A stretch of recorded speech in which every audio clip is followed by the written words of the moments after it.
Cockroach Janata party పోరాటము ఈ హడావిడి గురించి నరేంద్ర మోడీ మాట్లాడతారంటే మన్ కీ బాత్లో అసలైన యువత ఎవరన్నది తన అభిప్రాయాన్ని సందేశం ఇచ్చుకొచ్చారు. ఇటీవల విజయవంతమైన విక్రమ్-1 ప్రయోగం ప్రతి భారతీయుడి హృదయాన్ని గర్వంతో నింపిందని మోడీ గుర్తు చేశారు. ఇది వికసిత భారత్ లక్ష్యంలో ప్రైవేట్ రంగం అభివృద్ధి చేసిన తొలి రాకెట్ అని, భారత అంతరిక్ష రంగంలో ఇది ఒక చారిత్రాత్మక ఘట్టమని అభివర్ణించారు. ఒకప్పుడు ఊహించలేని దాన్ని మన యువ ఆవిష్కర్తలు సుసాధ్యం చేశారని, వాళ్ళలో అసాధారణ నైపుణ్యం పట్టుదల ఉన్నాయని కొనియాడారు. చాలా కాలంగా ప్రైవేట్ రంగానికి దూరంగా ఉన్న అంతరిక్ష రంగాన్ని యువత ఆసక్తిని దృష్టిలో ఉంచుకుని తెరిచామని, దాని ఫలితాలను నేడు ప్రపంచం చూస్తోందని వివరించారు.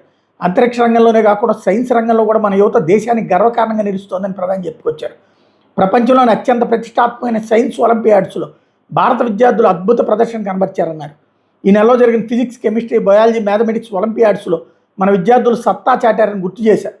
ఫిజిక్స్ ఒలింపియాడ్స్లో 5 విద్యార్థులు స్వర్ణ పథకాలు సాధించారన్నటువంటి ప్రశంసించారు. దీంతో భారత్ మొదటి స్థానంలో నిలిచిందని మోడీ హర్షం వ్యక్తం చేశారు.